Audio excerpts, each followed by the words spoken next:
네, 안녕하세요. 뉴저지 팰리세이드 파크의 정영민입니다. 네, 오늘 본문 말씀 마태복음 7장에 나오는 말씀이고요. 제목은 예수의 이단 감별법이라고 했습니다. 혹시나 여러분 초대교회 우리가 초대교회로 돌아가자. 그래서 교회 이름을 초대교회라고 짓는 이민교회도 많습니다. 근데 초기 기독교 이단에 대해서 들어보신 적이 있나요? 결국은 예수에 관한 거죠. 어, 특별히 예수는 누구인가라는 것이 마가복음의 가장 중요한 물음이라고 하는데, 아, 에비온주의 들어보셨는지 모르겠습니다. 신학적 얘기를 하려고 하는 것보다는 아무튼 예수는 신격화된 인간이었을 뿐이다. 그게 에비온주의입니다. 거기에 대해서 그러니까 예수의 신성을 굉장히 약화시켰죠. 예수는 우리와 같은 인간이다라고 얘기했을 때, 도세티즘, 그러니까 그렇게 보였다. 그래서 가현설, 신이 인간처럼 보였다. 그래서 이 에비온주의와 그 다음에 도세티즘이 피튀기게 대립했습니다. 2세기 중반에 말시온이라는 사람은 구약의 하나님과 신약의 하나님 다르다라고 주장합니다. 구약의 하나님은 무지하고 분노하며 복수하는 하나님, 열등한 하나님. 신약의 하나님이야말로 진정한 사랑으로 충만한 하나님이다. 그러면서 말시온이 인정한 성경은 오직 사도 중에 유일한 바울과 그리고 누가복음, 그리고 그리스도는 육체를 지니지 않는 영적인 존재이며 인간으로서 예수를 부인했습니다. 160년경 소아시아에서 굉장한 영성으로 이름난 몬타누스, 나중에 몬타니즘이 됐죠. 자신의 가르침이야말로 새로운 예언이다. New Prophecy. 그리고 자신을 통해서 성령의 시대가 도래했다. 그리고 자신을 돕는 두 여사제 브리스길라와 막시밀라를 통해서 오늘날 성령께서 말씀하신다.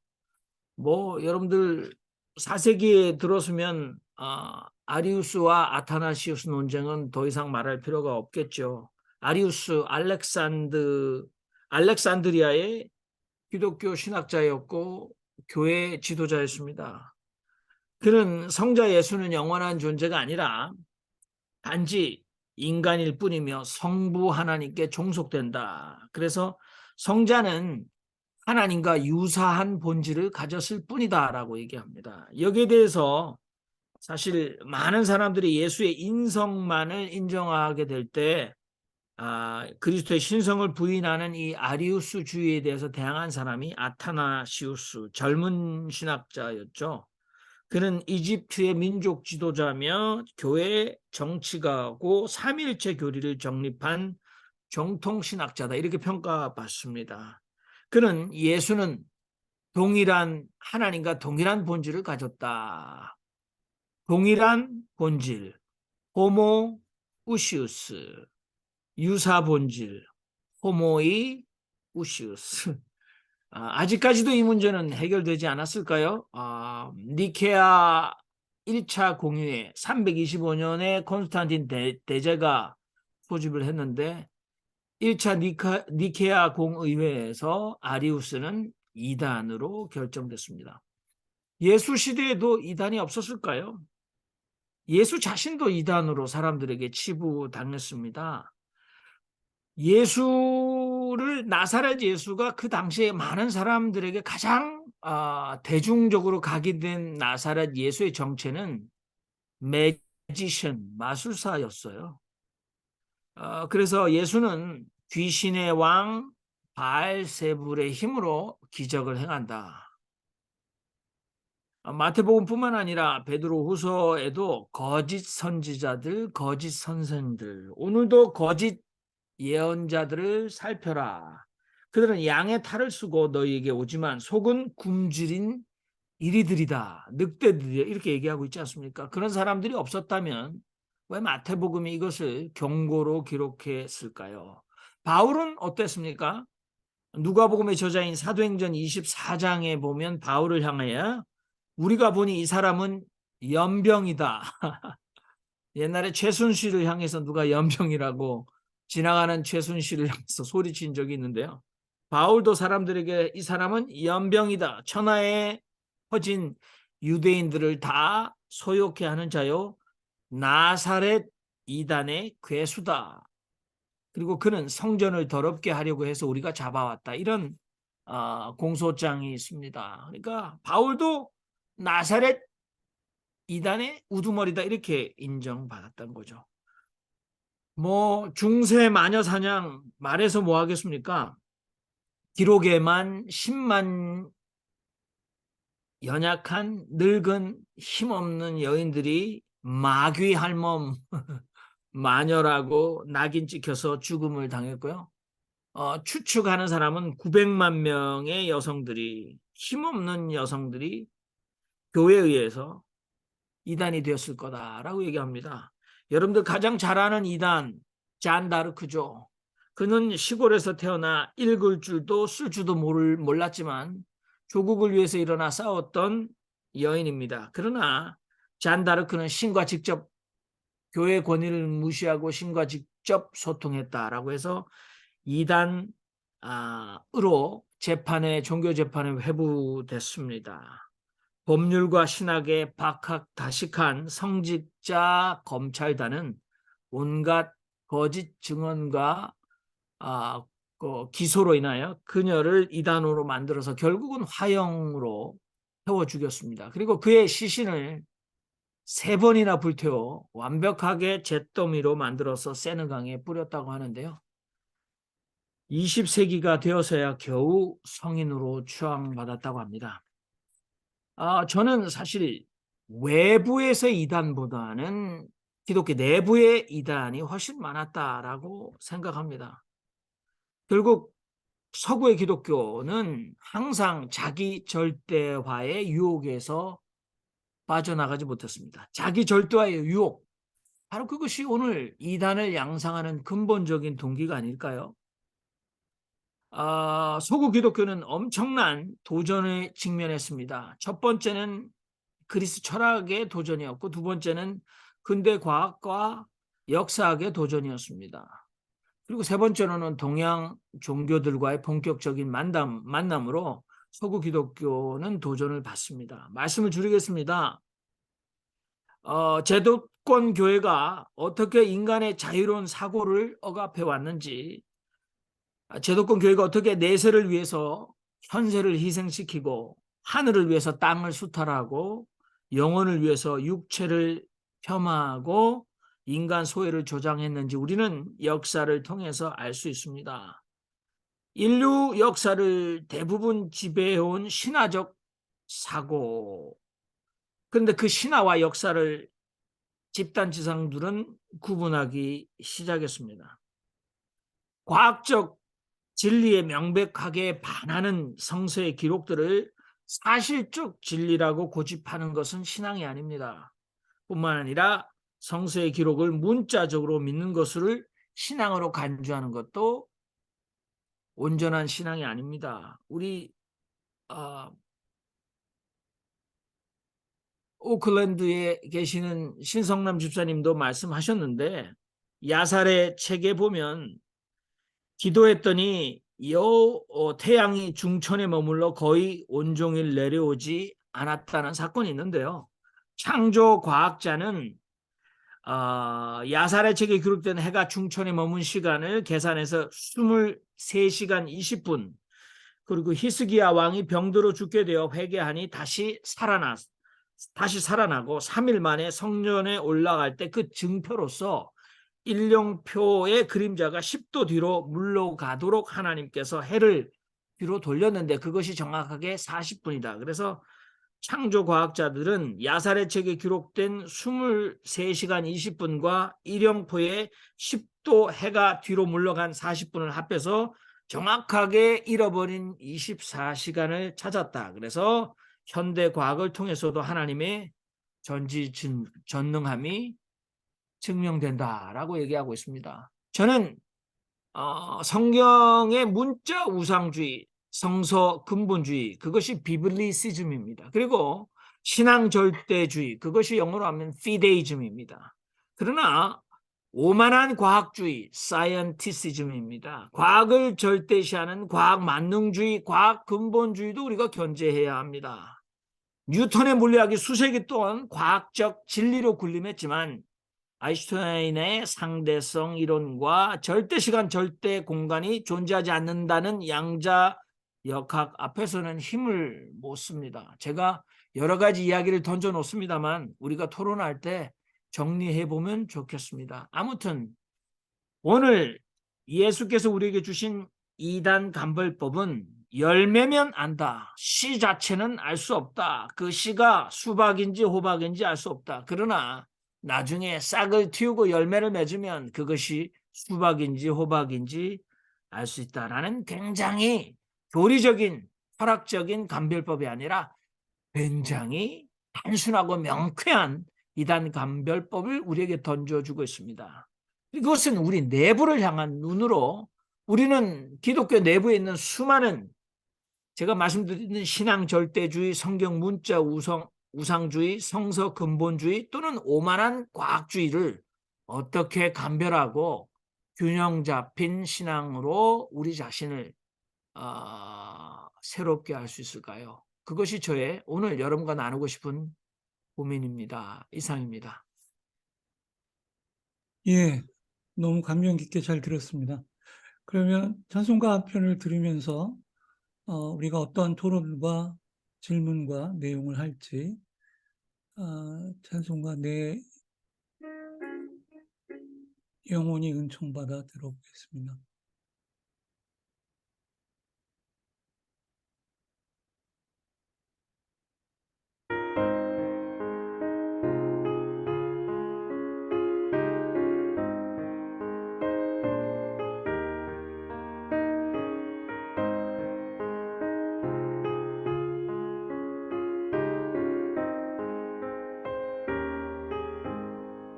내 영혼이 은총이 봐 주만 죄짐 먹고 보니 슬픔 많은 이 세상도 천국으로 와도다 할렐루야 찬양하세 내 모든 죄 사함 받고 주 예수와 동행하니 그 어디나 하늘나라 주의 얼굴 뵙기 전에 멀리 뵈던 하늘나라 내 마음속에 이루어지니 날로 날로 가깝도다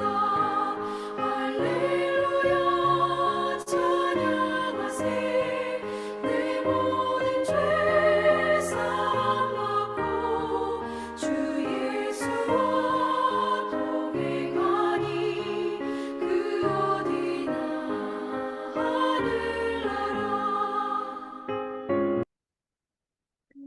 예, 그러면 오늘 담화를 들으시고 느낀 소감이나 뭐 궁금한 점 같이 나눌 얘기가 있으신 분은 마이크를 켜주시거나 손을 들어 주시기 바랍니다. 예, 소백진 형제님 말씀해 네, 주시죠. 짧고 굵게. 예, 이단은 흔히 말하는 똥통 학교다. 그러나 사람이 먼저다. 그러한 학교에도 배우고자 하는 학생은 존재하고 배우고자 하는 자에게 하늘은 여전히 존재하고 그 신앙도 유효하다. 아멘. 아멘. 예, 짧고 굵게 얘기 잘 해주셨습니다. 또 안 계십니까? 저는 우리 정영민 목사님 말씀을 들으면서, 형제님 말씀을 들으면서, 과연 우리 아둘람의 열매는 무엇일까? 예, 예수님께서 구별법에 대해서 그 결과, 열매를 보면 안다 했는데, 우리가 아둘람에서 어떠한 열매를, 얻는지 그것도 좀 궁금하고 그렇습니다. 또 뭐 하실 얘기 안 계실까요? 오늘 좀 어렵죠? 신학적인. 우리 평신도의 대표이신 최유한 형제님이나 박선배 형제님이 좀 얘기해 주시죠. 예. 대표까지는 아니고요. 네. 이단이라는 것이 참 말씀드리기가 좀 거북스러운 것이 예, 끝이 다르다는 거지 않습니까? 이단, 끝이 다르다 해서 이단인데 그 끝이 다르다는데 어떤 끝이냐라고 했을 때 우리 정영민 형제님께서 말씀하신 것이 열매가 다르다라고 해석해 주신 것 같습니다. 그러니까 그 똑같이 하나님 말씀을 받아들이고 거기에 맞춰 하나님 말씀대로 사는데 끝이 다르다는 것은 그 사람이 무슨 생각하는지 누가 알아요? 모르죠. 하나님은 아시죠.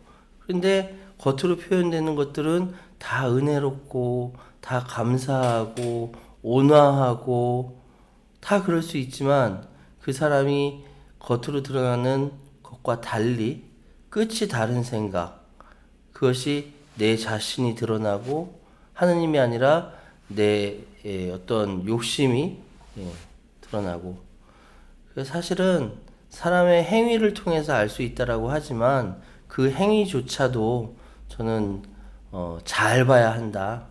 예. 하도 저더러 이단이라고 얘기하는 사람들이 많아서 제가 조심스럽습니다. 감사합니다. 예, 잘 들었습니다. 우리 박선배 형제님 준비하셨죠? 그 사이에? 예, 오늘 이단에 대해서 얘기하면서 성경의 그 아리우스주의를 얘기를 하셨었잖아요. 그러니까 4세기 전에, 아리우스주의의 이단이라고 했었던 것은 쉽게 얘기하면, 예수님을, 신이 아니다, 인간이다, 라고 결론을 내린 거에서 그걸로 인해서 삼위일체를 부인함으로써 아리우스주의는 니케아 공회에서 이단으로 이렇게 판명이 돼서 추방됐다, 뭐 이런 식으로 됐었던 걸로 제가 알고 있거든요. 그래서 제가 생각하는 이 이단이라는 개념은 오늘날 책들이 삼위일체를 부정하는 삼위일체의 예수를 바라보지 않고 인간의 예수를 바라보는 것은 다 니케아 공회에서 추방의 대상이다 라고 이렇게 생각이 되져요. 그러면 오늘날 저희가 어떤 부분을 이단적인 요소를 배제하고 우리가 감별할 수 있을까, 이게 남는데요. 저는 이렇게 생각합니다. 이 이단이라는 것은 이 영혼의 교만, 미소를 모르는 신앙, 의혹의 여지가 없다고 믿는 진리, 이것들을 라고 생각이 되고, 그 가짜 어떤 지나친 진리를 신봉하는 그런 믿음에서도 나올 수 있다고 볼 수 있다고 생각이 됩니다. 그래서 진리를 위해서 내가 목숨까지 바칠 수 있다라고 하는 그런 집착에서 나오는 어떤 이 자기 어떤 신념, 이런 것도 하나 이단이 될 수 있다라고 생각이 듭니다. 그래서 우리가 믿고 있는 진리가 너무나 확실하다라고 생각할 때에 이단의 출발점이고, 그거의 결과로서 사회적인 부작용이 나타났을 때 이게 바로 이단의 시작이 아닐까, 저는 이렇게 생각이 되지고요. 여하튼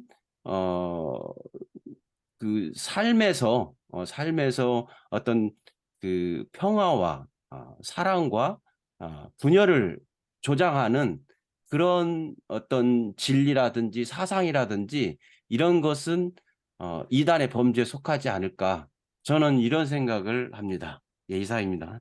예, 감사합니다. 숙제해 보신 것 같아요. 오늘 그 이단에 대해서 토론회 하려고 사전에 숙제해 오신, 역시 평신도 강하다라는 걸 알 수 있었고요. 그 다음에 또 하실 말씀, 오늘 좀 약간 예, 박정희 형제님. 어, 이단에 대해서 요즘 관심들이 좀 더 많이 늘어난 것 같기도 하고요. 그래서 그런 계기로 이제 생각들을 많이 하게 되는데 오늘 이제 정영민 형제님 말씀 듣다 보니까 뭐 예수의 시대도 이단이 있었고 또 이제 아리우스, 아타니시우스 이 얘기하시면서 니케아 공의회에서 그 이단의 그 아리우스를 이단으로 이제 판정하는 그런 역사가 있었다 이런 말씀을 해주셨어요.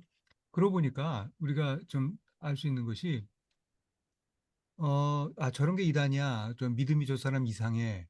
그러니까 뭐 삼일체를 안 믿어, 뭐 부활을 안 믿어, 뭐 이런 거로다가 저 사람 신앙이 좀 이단 같은데 이렇게 규정할 수도 있겠지만 사실 그거 어렵죠. 그거 누가 그냥 아무리 그렇게 생각해도 개인적인 생각일 뿐이죠. 그러면 누군가 개인이나 그 집단이 이단으로 규정되려면은 아까 이제 정영민 형제님 말씀한 것처럼 니케아 공의회와 같은 그런 게 필요한 거죠. 권력이. 그러면은 권력 없이 이단도 없다. 그렇게 볼 수밖에 없을 것 같아요. 그것도 다르게 얘기하면은 권력은 이해 이단은 권력의 이해관계에 따른 결과물이다. 이렇게 볼 수도 있을 것 같습니다. 그런 식으로 본다 그러면 사실 한국 뭐 그렇잖아요. 이제 313년에 기독교가 로마의 국교로 이렇게 정해지고 그래서 이제 컨스탄티누스 이제 그 황제가 니케아 공의회도 이제 10여 년 후에 해서 이제 기독교도 정리하고 뭐 이런 식으로 됐다는 역사인데 사실 그 로마의 국교가 됐다는 게 그게 무슨 우리가 감사해야 될 일인지 상당히 좀 지금 생각하면은 고민이 되는 문제잖아요. 그렇게 권력과 결탁된 종교가 바로 그때부터 부패가 시작된 거 아닌가 그렇게 생각할 수 있는데 그렇게 이제 권력이 종교에 들어왔을 때 그때는 이제 누구는 우리 편, 누구는 남의 편 이런 금기를 해야 되고 그래서 이단에 문제가 없다는 것은 아니지만 그 이단의 규정이라고 하는 것은 어떤 철저한 신앙적인 기준을 따른다기보다는 정치적인 이해관계 속에서 이루어진 역사가 너무나도 많다. 그리고 한국교회 역사를 볼 때도 너무나도 그렇다. 라는 점으로 한번 잊을 수는 없다라는 말씀을 드립니다. 예, 이상. 예, 감사합니다. 좋은 말씀 잘 들었고요. 다음에 또 말씀해 주실 분, 오늘 인원이 좀 작게 참석해서 충분히 서로 의견을 나눌 수 있는 시간이 있는 것 같습니다.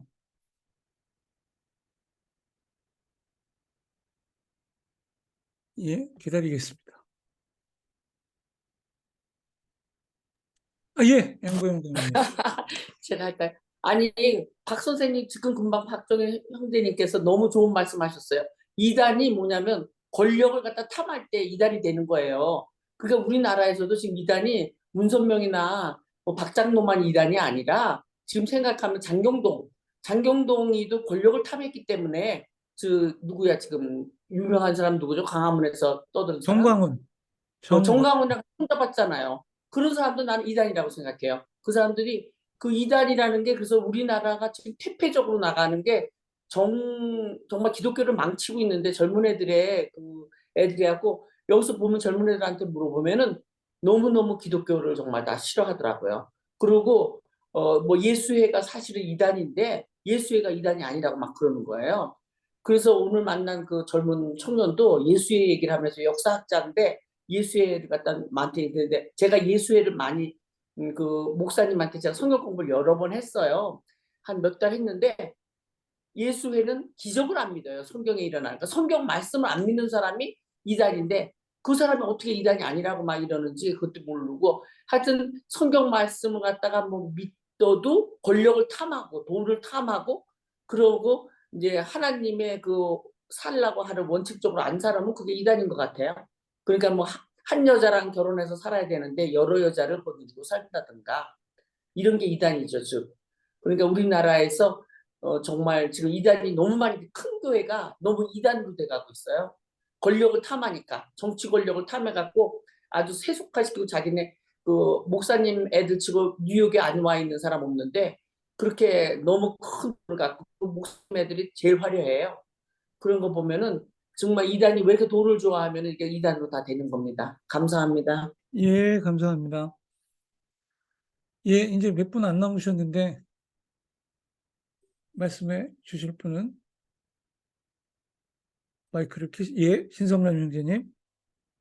네, 먼저 우리 정영민 형제님 오늘 담화에 대해서 제가 이게 본인을 앞에 두고 드릴 말씀은 아닐지도 모르겠는데 너무 훌륭했어요. 이 짧은 시간에 아마 웬만한 신학교 교수도 이렇게 짧은 시간에 교회 안에 다른 목소리, 교회 밖에 다른 목소리에 대한 역사적으로 교회가 어떻게 처신했나, 그걸 그렇게 짧게 요약 핵심을 찔러서 정리해 주시는데 저는 깜짝 놀랐습니다. 그래서 참 신선한 기쁨이 있었고요. 물론 시간이 짧다 보니까 이건 뭐 신학교에서도 한 학기 몇 년을 두고 토론해도 안 끝날 얘기지만 결론을 말씀하시진 않았지만 그 내용을 너무나 핵심을 찍어서 잘 요약해 주셨어요. 역사적으로. 그래서 감사드리고 참 유익한 시간이었다, 그런 생각을 했습니다. 그리고 이단이라는 얘기가 나오면 참 답답함을 느낍니다. 물론 우리가 지금 현재 볼 때 눈에 보여도 누구라도 인정할 만한 사이비 이단이 있죠. 저거는 성경을 상식적으로 봐도 너무 왜곡하고 자의적으로 해석하고 또 자기들 입에 맞춰서 처신을 한다. 분명히 이단이 있습니다. 그런데 그럼 과연 정통은 누구냐? 저는 정통에 대해서도 회의합니다. 이 땅의 어느 교회도 나만이 옳다, 내가 해석한 성경이 나의 해석만이 옳다, 이렇게 뭐 생각은 할 수 있지만 나와 생각이 다르니까, 우리 교단과 생각이 다르니까 너는 이단이다, 이거는 조심해야 될 일이고 함부로 해서는 안 될 일이죠. 물론 자신의 해석을 말하는 거는 자유입니다. 그러나 남의 해석에 대해서 뭐 그걸 비판하는 것도 자유입니다. 그렇지만 너는 이단이니까 파문당해야 되고, 너는 이단이니까 추방당해야 되고, 너는 이단이니까 불타 죽어야 된다. 이게 중세교회가 한 짓 아니겠습니까?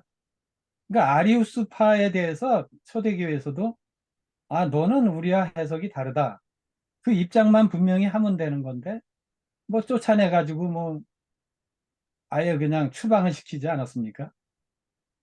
그러니까 그와 같은 행동이 한 1000년 이어져 오다 보니까 중세 말에는 뭐 유아세례 반대했다고 물에 잠가 죽이고 불태워 죽이고, 뭐 어떤 동네 아줌마가 기도 중에 하나님 음성 들었다고 마녀로 몰아서 죽이고, 아니 거기에 대해서 얘기할 수 있어요. 유아세례에 대해서 우리는 이런 입장이다, 뭐 하나님과의 교제에 대해서도 이런 입장이다, 얘기는 할 수 있지만 교회가 무슨 권한으로 자기들만이 무슨 지상의 유일한 교회처럼, 그 자체가 오만이고 독선이고 잘못된 것이고, 그러한 행태가 오늘날까지 이어져 가지고 지금 뭐 각 교단에서 하는 그 교단 신학교를 보면 참 우스워요.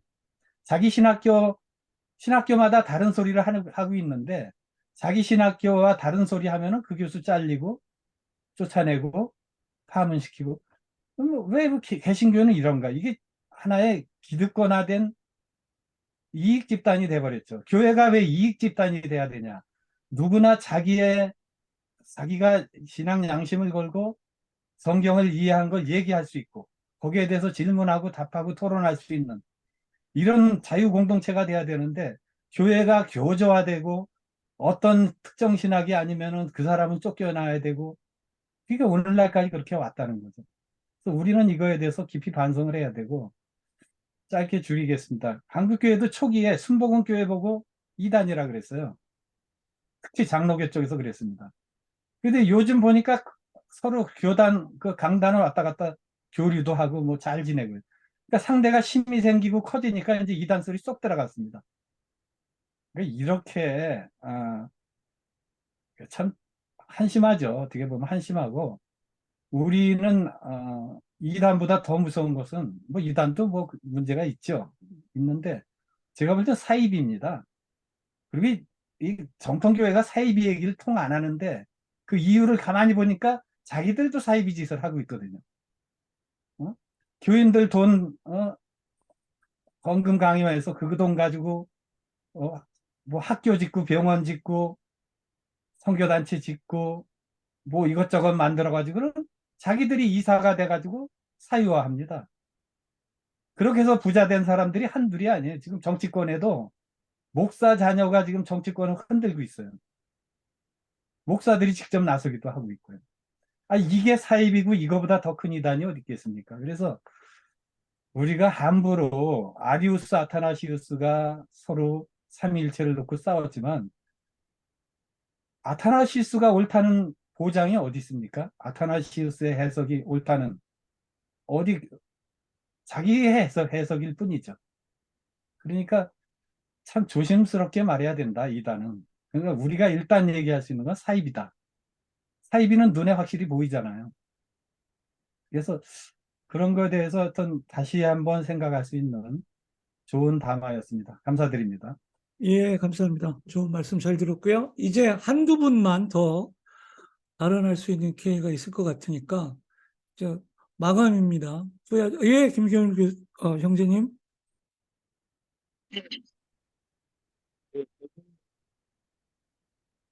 이단 얘기 나오니까 하는 말인데, 제가 그 대천덕 신부님이라고 뭐 토레이 신부, 그분이 운영하는 그 태백에 그 저기 예수원에 제가 한 신부 되기 전에 한 2년 살았고, 신부 되고 난 뒤에 또 한 4년 살았습니다.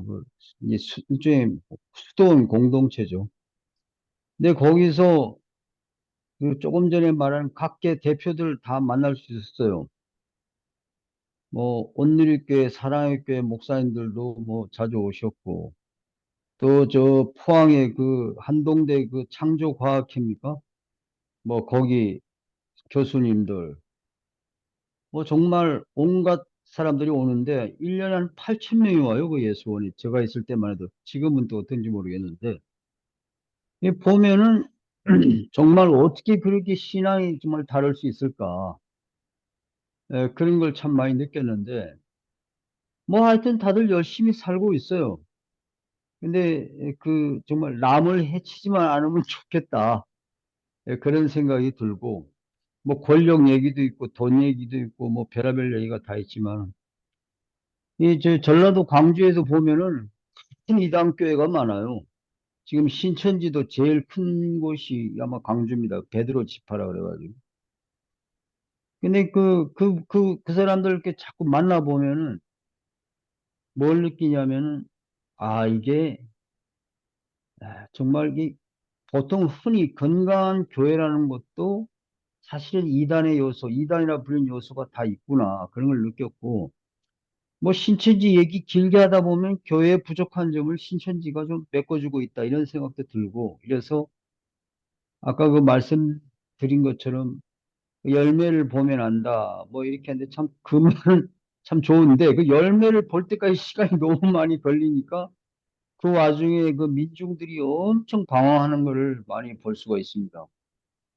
저는 조금 다르게 얘기하면 민중들의 고열을 짜내고 민중들을 어렵게 하는 모든 교회는 다 이단이라고 저는 생각합니다. 그런 의미에서 교회의 건강성은 약자를 어떻게 대하냐. 이제 저는 그걸 정말 보고 싶고, 사실 교회가 돈 많은 부자들이나 또 많이 배운 사람들에게 또 어떤 의미를 가지나 그런 생각도 하면서 하여튼 오늘 그 이 이단에 대한 얘기는 굉장히 하여튼 그 건강한 교회가 뭐냐 하는 것이 아마 주제가 아니었나 이렇게 생각합니다. 감사합니다. 예, 감사합니다. 한 분 정도 더 할 수 있는데요. 예, 김영호 형제님. 마이크 안 켜졌습니다. 예, 마이크 켜시고. 예, 천천히 하십시오. 아직도 안 켜졌습니다. 이 화면 하단에 좌측 하단.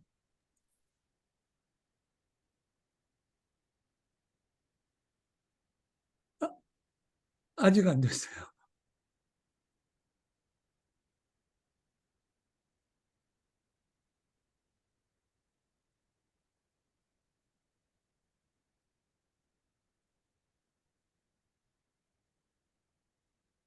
예. 최재고 형제님 먼저 마이크 누구요? 켜진 것 같은 최재고 형제님 먼저 하시고 예, 예. 마이크 켜실 동안 최재형 형제님. 예, 오늘 담화 잘 들었고요. 사실 그렇게 그냥 이단이라고 하는 것을 우리가 그냥 어렵게 너무 어려운 용어들을 써가면서 설명을 해서 나는 잘 이해를 못했습니다. 그런데 쉽게 이야기를 해서 이단이라고 하는 게 우리 양보님 아주 쉽게 이야기를 했는데 결국 하나님의 자리를 탐하는 것, 그것이 바로 이단이 아닌가 그렇게 생각합니다. 그러면 하나님의 자리를 탐하는 자가 누구냐? 결국 우리 마음속에 자리하고 있는 그러한 그 이단성 그런 것들도 많이 있다고 생각합니다. 뭐 이만희 그런 사람들만이 이단이 아니고, 그러나 사람은 누구나 간사해서 어느 때라도 그 하나님의 자리를 돈으로 탐하고 명예로 탐하고 또 어떤 여러 가지로 이게 탐하면서 자기 자신이 스스로 그 이단의 자리에 설 수 있지 않을까. 그래서 예수님이 누가복음 17장에서 말씀하신 대로 바리새인들이 하나님 나라가 어디에 있습니까? 그렇게 여쭤봤을 때 하나님 나라는 바로 내 안에 있다. 바로 이단도 내 안에 있다. 이렇게 이야기를 할 수 있지 않을까 그렇게 생각합니다. 그리고 또 하나 뭐 이제 여호수아서에 그 말씀을 하셨는데 이제 나는 이제 공학을 전공한 사람으로서 공부한 사람으로서 이제 이야기를 하자면은 여호수아에서 나와 있는 그것은 창조과학자들이 이야기하는 것처럼 정말로 태양이 멈추고 그런 것이 아니고 그때 당시에 그 치열한 그 전투 그 모습을 이제 문학 표현으로 한 것이 아닌가 그렇게 생각합니다. 그리고 이게 과학이라고 하는 것은 자꾸 사람들이 이제 그 과학을 어떤 신학의 그 밑에 두고 종속적인 관계로 생각을 하는 경우가 많은데 과학과 신학은 절대로 신학은 신학이고 과학은 과학이다. 저는 그렇게 생각을 합니다. 그래서 이제 과학을 통해서 이제 여러 가지 많은 것들이 이제 진실이 밝혀지고 합니다만은 과학이라고 하는 학문은 어떤 정답이 아니고 정답을 찾아가는 학문이다. 이렇게 생각합니다. 그래서 누굽니까? 이삭이 누구죠? 뉴턴이 중력 이론을 발표를 했지만은 그것이 350년 동안 누구도 건드릴 수 없다가 결국 아인슈타인이 상대성 이론을 만들면서 발표하면서 이제 그것이 무너졌죠. 또 아인슈타인의 상대성 이론으로 그것을 보완을 했습니다. 그래서 이제 이 과학은 절대로 신학의 종속적인 관계가 될 수가 없고 과학은 과학이고 신학은 신학이다. 그래서 과학은 정답이 아니고 정답을 찾아가는 학문이다. 이렇게 좀 말씀을 드리고 싶습니다. 예, 고맙습니다. 예, 감사합니다. 최재구 형제님 말씀대로라면 이단이 더 많아질 것 같아요. 범위를 그렇게 확대하면 다 이단일 것 같습니다. 박 선배님 하실 얘기 있으셔서 키신 건가요? 예. 원래는 제가 말하고 제가 마이크를 안 껐는데요. 아까 제가 처음에 하다가 얘기 조금 길어질 것 같아서 잘랐는데, 얼마 전 뉴스에 케냐에서 예수를 만나려면 굶어 죽어야 한다. 이런 기사가 있었잖아요. 대체적으로 이런 사회적인 무리, 이런 것이 이단의 것이 아닌가. 지나치게 자기가 생각을 해서 본인뿐만 아니라 다른 사람까지 어떤 신념을 전달해서 죽음으로 이르게 만드는 이게 바로 이단 사상이 아닌가. 이게 너무 지나치게 자기가 신봉하는 거죠. 이 사람이 삼위일체를 신봉할 수도 있어요. 삼위일체, 100% 따를 수 있는데 결국은 자기 자신이 너무 어떤 측정한 어떤 생각을 진리라고 생각을 해서 했었던 그런 무리가 되는 것이 이단이지 않을까. 예는 이거였습니다. 예, 이상입니다. 예, 김영호 형제님 예, 드디어 아이고, 준비가 죄송합니다. 됐네요. 예, 예. 예. 예, 저는 좀 다른 차원에서 한 말씀 드리보겠습니다. 우리 한국 교회, 기독교, 역사에서 가장, 참 훌륭한, 그런 모범적인 기독인은 어떤 분일까? 저도 그런 생각들을 여러 번 해봤는데, 아마 제일 먼저 꼽았던 분이, 저도 생각나는 분이 권정생 선생님이에요. 그분을 뵙기도 했었고 그랬었는데, 또 한 번은 역사 속에서 이렇게 찾아봤더니 가장 기독교의 모범적인 삶을 살았던 분으로 저는 김교신 선생을 꼽습니다. 특히 김교신 선생 같은 경우에는 무교회라 그래가지고 그 당시에 정통을 자부했던 그런 그 신학자들이던 교파에서 이단으로 그렇게 단죄를 했었죠. 그런데 그렇게 단죄를 했던 그 정통을 자부했던 그런 무리들이 때를 지어가지고 일제히 탄압이 올 때 그 신사참배에 뭐 그냥 교단 차원에서 다 굴복을 했잖아요. 그랬던 역사가 우리 한국 기독교의 역사이고 경남 노예마다더라고. 제가 이제 자랐던 거창 쪽에서는 그 상당히 저항 세력들이 많았는데 놀랍게도 참배 거부했던 세력들이 오히려 밀려나고 참여했던 사람들이 교단을 장악하는 그런 것들을 듣고 보면서 어린 시절을 저도 이제 그런 이야기들을 많이 듣고 자랐습니다. 우리가 정말 뭐 이단이 무엇이냐 교리적인 차원에서 기독교의 교리라는 것들이 실제로 복음서의 어떤 내용들하고는 별로 인연이 없는 것 같아요. 제가 봤을 때는. 그래서 어떻게 예수님을 닮아가는 삶이냐 이게 정말 중요한 것들이 아닌가 그런 생각을 해봅니다. 그런 면에서 우리가 뭐 교리가 어떻다, 뭐 삼위일체가 어떻다 이러한 내용들보다는 얼마만큼 누가 봐도 정말 이웃을 위하고 아까 말씀하셨듯이 그렇게 약자를 대변하고 그렇게 자기의 것을 나누어주고 이러한 삶의 태도를 가지는 것이 기독인의 삶의 자세이고 그것이 오히려 이단 논쟁이나 뭐 사이비 이러한 세력들을 좀 우리 너무나 많은 이 한국 사회에서 좀 사라지게 하는 지금 건강한 기독교인들이 많이 나타나게 하는 것들이 우리 아둘람에서도 고민해야 될 부분들이 아닌가 하는 생각을 해봤습니다. 이상입니다. 예, 감사합니다.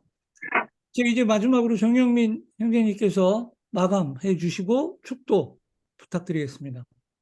네, 오늘 제가 많이 배웠습니다. 특별히 많은 분들이 좋은 말씀 해주셨는데요. 우리 박정희 형제님께서 이단 정죄나 이단 판정 뒤에는 반드시 악마적 교권이 존재했었다. 굉장히 따가운 지적이셨습니다. 그리고 우리 또 우리 서백진 형제님께서 이단은 짧고 굵게 똥통학교다. 그러나 똥통학교에도 배우려는 학생들이 있다. 그 말씀을 듣고 아둘람은 인류 명문 사립인가? 이런 고민이 되기 시작했어요. 아무튼 의미를 가지고 나중에 굉장히 곱씹어 봐야 할 좋은 화두였다 그런 생각이 듭니다. 우리 김경일 형제님께서 민중을 억압하면 이단이다. 굉장히 가슴이 저려옵니다. 최정우 형제님께는 과학적 진리에 명백하게 반하는 성서 기록, 바로 야살의 책에 기록된 여호수아 10장의 기록입니다.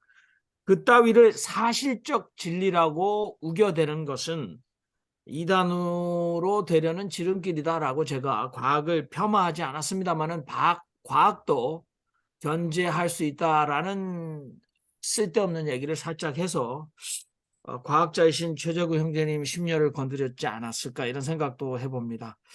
저는 이런 결론을 가지고 있었습니다. 자기 절대화에 빠지면 누구나 이단이 될 수 있다. 특별히 목사들이 모이면 항상 정통 진리 수호, 도대체 뭔 진리를 자기들이 수호하려고 하는 건지, 예수는 진리, 교리, 신학, 철학 따위의 추상적 사고로 이단을 판별하라고 우리에게 요구하지 않았고, 살아낸 삶의 총체적인 결과를 제발 좀 봐라 라고 얘기하는데, 김경일 형제님의 말씀이 가장 폐부를 찌르는 어떻게 살아갈 것인가의 시금석을 우리에게 잘 보여주신 것 같습니다. 기도하겠습니다. 하나님, 우리는, 여기 모인 우리는, 여기가 좋아서 모인 우리는 이 시대에 제도권 교회를 향하여 손가락질하며 자기 절대화에 빠지려는 유혹을 물리칠 수 있는 힘을, 자정작용을, 자기 비판을 우리에게도 허락해 주시옵시고, 매일 우리는 이곳에 모여 스스로 거울을 보며 자신을 돌아보는 신앙인들이 되게 하여 주시옵소서. 아멘.